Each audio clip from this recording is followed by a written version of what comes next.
Hello and welcome to another episode of Sports and Songs podcast. We're your hosts, Dan and Andy. We're on season 7, episode number 6. Andy, tonight's the sports edition. Flying through this year already. Well, the football season is done. You know, the state prep all-star game took place Saturday at U.S. Bank Stadium. Mr. Quarterback Nathan Ramler from Chanhassen was named the offensive MVP for the South team of the game. Didn't throw any TDs, had a bunch of yardage throwing, and they only scored, I think, one touchdown, and it was rushing. But a lot of yardage. Hats off to Mr. Ramler. So, college football. D3, yep. Andy, we're down to the Final Four in the nation. A lot of them are getting down there, yeah. D2, we're down to the Final 2. And FCS, you'll talk about down to the Final 4. So let's start off with the trivia question. What have you got for us today? Okay. On this date, 1980. Okay. Free agent Dave Winfield signs a 10-year contract with the Yankees. At the time, the highest contract of any sport or any of the major athletes, major four sports. Athletes. 10 years. How much was that contract for? Is the question. Yeah. So per year. So think about the 1980, a 10-year deal. Yeah, today it's 10-year deal was a lot back then, but the money. Oh yeah, 10-year deals now. We'll get to the answer. Back then they were starting to make. And that was Dave Winfield. It was Dave Winfield. Minnesota, one of us. St. Paul guy, richest contract in major sports history. What have we got for sports today, Andy? A few other things to cover here. Here we go. Here's our little factoid. In 1927, Lou Gehrig had 173 RBIs. He batted 60 times after Babe Ruth had cleared the bases with a home run that year. Oh, really? So he batted after Ruth 60 times. He came up with bases empty and still had 173 RBIs. Oh, that is unbelievable. That is a stat. He would easily had, a 200. Mm-hmm. Hack Wilson's got the record. Wow. That's just it makes you say, wow. If you look at the Yankees at that time, Babe Ruth wore number 3, Gehrig wore number 4. They were the first teams to start putting numbers on their uniforms. And the way they did it that first day, the guy batting first wore number 1, guy batting second wore number 2, 3, 4, 5. That's how they went the first 9, was the batting order. I like it. So remember that next time the Catfish are getting new jerseys. It's your batting order, boys. Yes. Makes the coach's job a lot easier. Who's up next? Much easier. All right, FCS. Here we go. Final 4. Illinois State with the win again. The team that beat the Bison. They keep going, and they'll play number 12 Villanova, who beat the 4 seed. So little action on the left side of the bracket there. On the right side, of course, it's 2 and 3. Montana State, Montana. Some people are saying that's really the championship game there. I would agree. And like I said before, just because Illinois State beat the Bison, a lot of people are saying them like, okay, you got your upset, you're beat up again. No, they played a good game again the next week. I'm not saying Illinois State's going to win it all. No, still not saying that. I'm still saying they're a fun team to watch. Yeah, and they got nothing to lose. They're unranked. I mean, Villanova essentially has nothing to lose. It's the teams on the right side that are 2 and 3, the heavyweight bout. But this is football. You never know what's going to happen here. I hate to say it's going to be, to paraphrase it, I'm not taking away from Villanova and Illinois State, but it's a Tyson Buster Douglas type thing. Yeah. No one's going to watch, and you're going to miss out on a great game if you don't. My opinion. So, and they both play Saturday. Yes. Then the winners have a week off, and they play in January for the at the Stag Bowl or whatever it's called. Yeah, in Tennessee this year, in Nashville. Oh yes, not going down to Frisco. It's in Nashville this year. So there we go. And here's their odds of winning. They got Montana State at 48.6, Villanova at 34.6, Montana at 12.2, and Illinois State at 4.6%. Put your money on Villanova. Yeah, good stuff. You never know. Jeez. All right. Here's women's volleyball. We were talking about this the other day. Pittsburgh and Texas A&M. Pittsburgh beat the Gophers. Oh, wow, what a match. Pittsburgh just throttled the Gophers. It's not the Gophers played that bad or Pittsburgh played that good.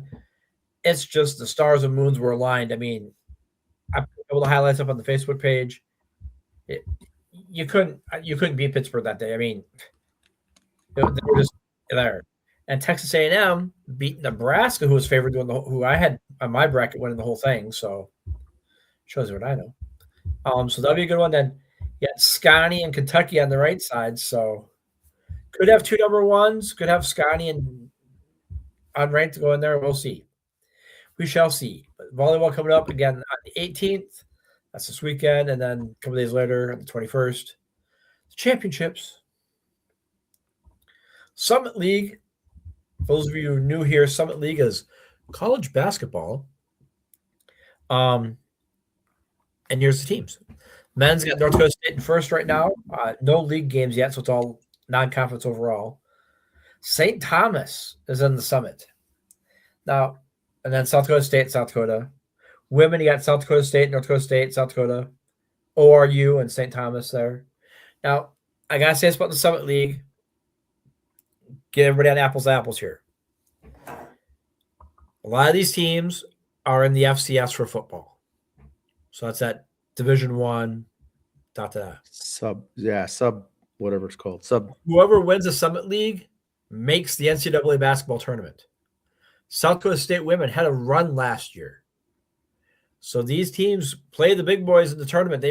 Some of their exhibition games here at the Bison tonight are playing University of Minnesota Crookston.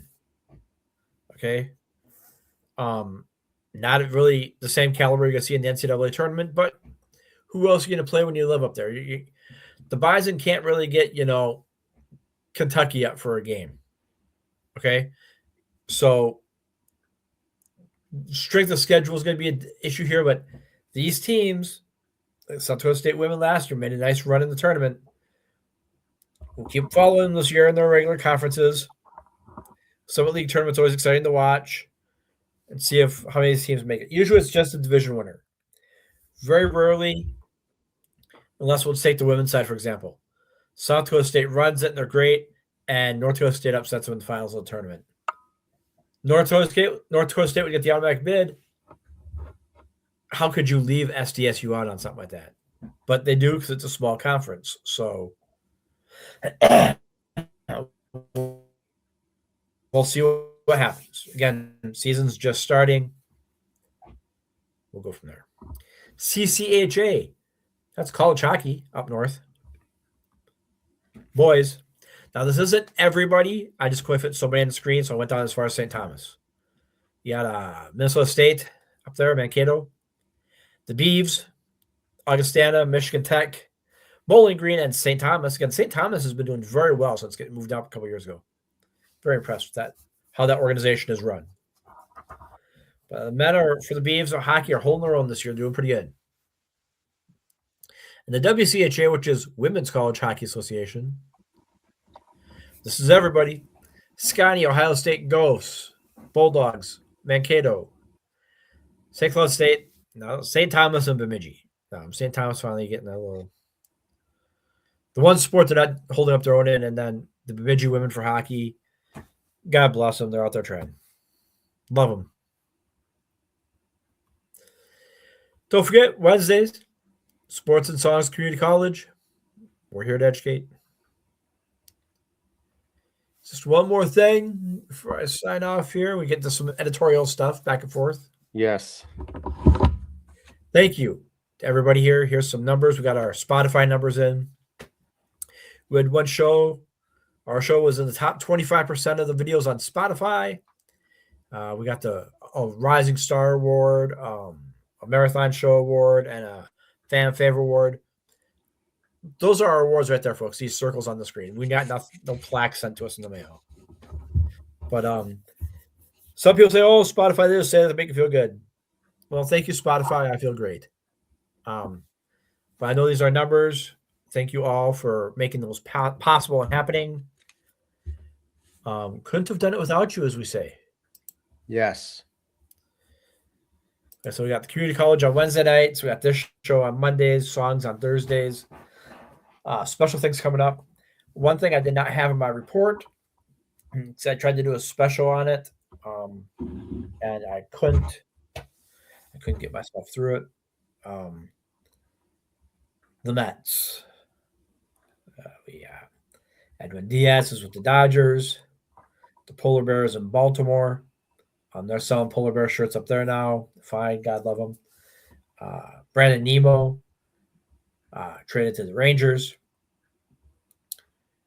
A lot of people were saying there was a lot of clubhouse issues going on now. Things are coming out. Really the Mets were $3 million off with Diaz on $3 million over 3 years. We could come up with another $1 million a year. Really? Maybe Diaz didn't want to come back here. Alonso, he got a 5-year deal in Baltimore. Mets were not offering him anything more than 3 years. He wanted a little more long-term stuff. Hometown boy like that did. I don't know. Brandon Nemo, I guess he was an original Met. He was one of the longest tenured Mets to head. I think he was the longest or second longest tenured Met. But now this is with my Met fan hat on saying this. From the time they got Lindor, and the time they got Diaz, the time they got Diaz and Alonso. So in 7 years, they made the playoffs twice. Am I sad to see those two guys go when you hear it that way? If you only made the playoffs twice out of 7 years, and you got to start going somewhere. You got to change it up somehow. We've gone through 3 managers in that time, so it's still not getting it done there. Maybe it's the players then. So you got to start shaking things up. You're paying Soto too much to have anyone pick that up. There is scuttlebutt that Lindor's name is being thrown around because I guess there's been issues in the clubhouse between him and Soto. But their personalities are very different. Juan Soto's very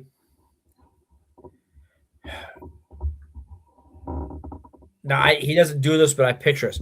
He's very Chris Dolman-like. Remember Chris Dolman for the Vikings? Yep. Literally carried a briefcase on a lunch pail into the locker room every day for work. Soto's that way. Nice. He's there to work and play ball and work out. He's not there to play cards in the locker room and have. Because again, I watch all the Mets games. I got the package. All these teams after someone hits a home run, they all go mug for the camera, do their little special dance. He hated that.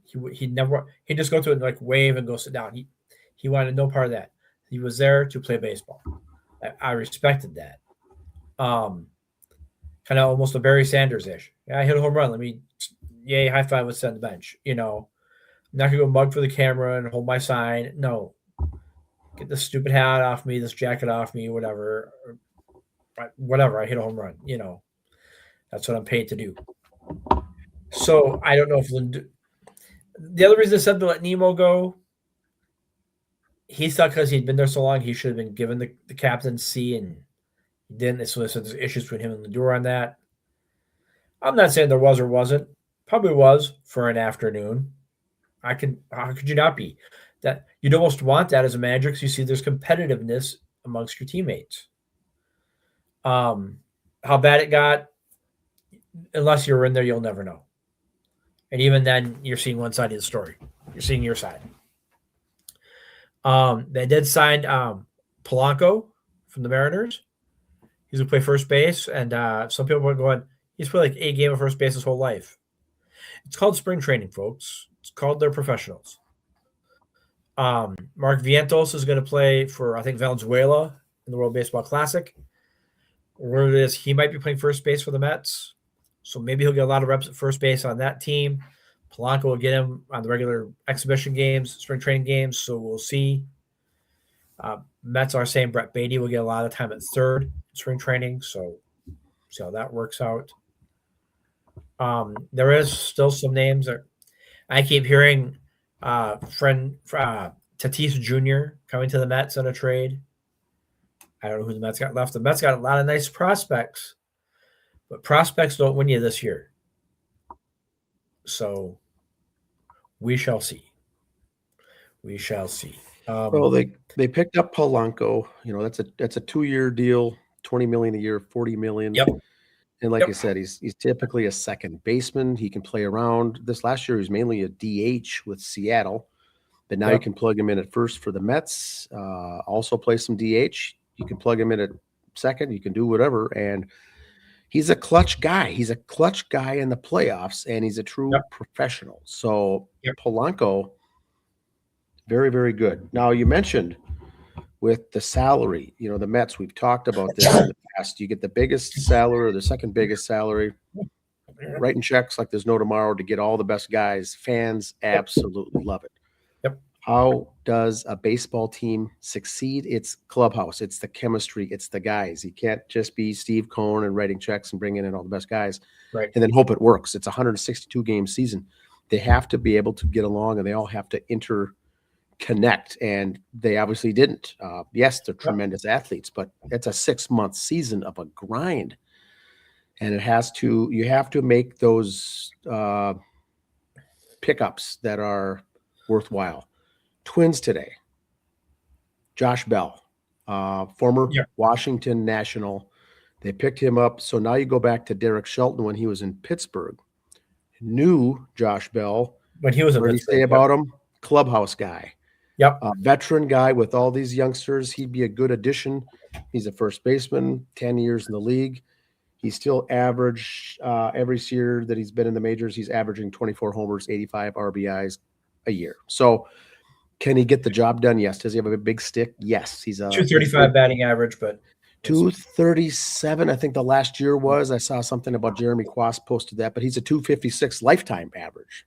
So a little down this year, but what he does is hit doubles. He's a big doubles guy and has a high walk to strikeout ratio.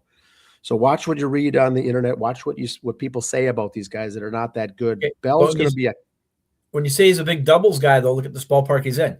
Okay, Josh Bell, I could say this. Look at his build. We have kind of a small park. He might not get the doubles here. Yeah. So it's going to be singles and doubles and some homers, sprinkling some home runs. No triples. But what they like is that high walk to strikeout ratio. A lot of walks, very little strikeouts. A veteran guy for the clubhouse is going to be your everyday guy. We have Casey Clemens, or we have Cody Clemens, whatever his name is. The Twins did not need a first baseman. They've got Clemens as an everyday guy who doesn't get hurt. They wanted to go out, make the fans happy, show they're eager to do something. $7 million a year. That's fair with an option for next year. But Bell's one of those guys you could say kind of with Chili Davis and Don Baylor and all those guys back there. Don't bring a glove. You're a DH. Just stop. Yes. So Bell's a first baseman and a DH. They could use him, and with the injuries, even if Clemens is out or Bell is out, you've got now a solid backup with who's ever else on that bench. I think it signals the end of Aaron Sabato for the Twins. Coming up through the minors. I had him pegged as the first baseman coming into the season. He's obviously not going to happen, so maybe next year, or look for him to be a trade bait. He's a former number 1 pick for the Twins. Big power hitting first baseman playing at AAA. That's what you want. Now they picked up Bell. You got Clemens. Look for Sabato to be another possible trade bait. So I like the Josh Bell pick. I like it's a mediocre, high risk, low reward, or a low risk guy. And some good ceiling and an everyday guy. So I think with the young guys there, I think they were looking for that veteran leadership and someone who's good. He's a former number 2 pick, but Shelton, the key there was Shelton knew the guy. So I think it's going to be interesting to see how that plays out. I will be doing a show here on coming up this weekend for my monthly installment of the Hot Stove for the Twins. So I'll have a little bit on that, but interesting pick. Good. I think it's fair enough. So it'll placate the fans that are looking for something to happen. I didn't feel there was a need to do anything here in the offseason, but my bet's in. My bet's in with 85 wins for the next year. So you're still sitting on that, huh? I'm still in the 85 with a bottle of bourbon for the end of the 2026 season with a buddy of mine. So we'll see how that shakes out. But that's all I've got for sports, I think, today. I just got a couple other things to put on here. We've said it before on the show here, because we've gotten burned a couple times. Me personally have been burned a couple times. When certain things come out news-wise, we're going to wait a week before we say anything. this horrible thing that happened down in Stewartville with the high school wrestling team there. That's all we're saying. Something horrible happened over the weekend. You've all heard it. We're not going to say boo till after another week here. Let smoke settle. Let's find out why. Just, thoughts and prayers to the team down there and the boys. But I just that's reading all about we're that saying here for now. before the show, but there's a lot going on, and so I agree. We wait a week and touch on it a little bit next Monday night on the show to see what's going on. Stewartville, a hotbed for athletics and sports. I mean, whether it's basketball, football, baseball, whatever, wrestling, those guys and the girls and boys teams there in Stewartville, tremendous athletes down there. Now, don't get me wrong. Yeah, we've been putting stuff up on social media, sharing things and this and that. We have not put one opinion thing on there yet. So we'll keep sharing news as it comes up. That's fine. Yes. You want our opinions on it? Wait till next week. Or maybe we'll post something online. We'll give a little blurb that way. But not going to say much now until the smoke settles. Well, we've got a trivia question, Andy. Yes. On this day. This day, 1980, Dave Winfield, free agent from the Padres, signs a 10-year deal with the Yankees, making him the highest paid player in all of sports at the time. 10 years. How much money was it for, Dan? Well, it'd have to be roughly 1980 money now. $2 million a year for 10 years, $200 million maybe? 16 million. For 10 years. Not 16 a year. All 10 years, 16 million. 16 million. So just a little over $1 million. $1.6 million a year on average. Yep. Oh, I was going to say $2 million a year for 10 years, so 20 million. But 16, that was the total contract value. And at the time, he was the highest paid sports athlete of the four major sports. I remember mid-'80s when Yount and Puckett both signed for $3 million a year. Yes. I was like, oh my God, $3 million a year. Oh, ooh, What are we doing? Breaking the ceiling. Yeah, now that's like, and now we just heard this guy's Polanco signed only 2 years, $40 million. Only. So how the times have changed. Interesting. Dave Winfield was a beast. Unbelievable 3-star athlete at the U. 4. Was it 4? I think, because he was football, baseball, basketball. I think he was in track too for some reason. Yeah, that guy was a phenom. He can't get drafted in track, but I'm pretty sure he was.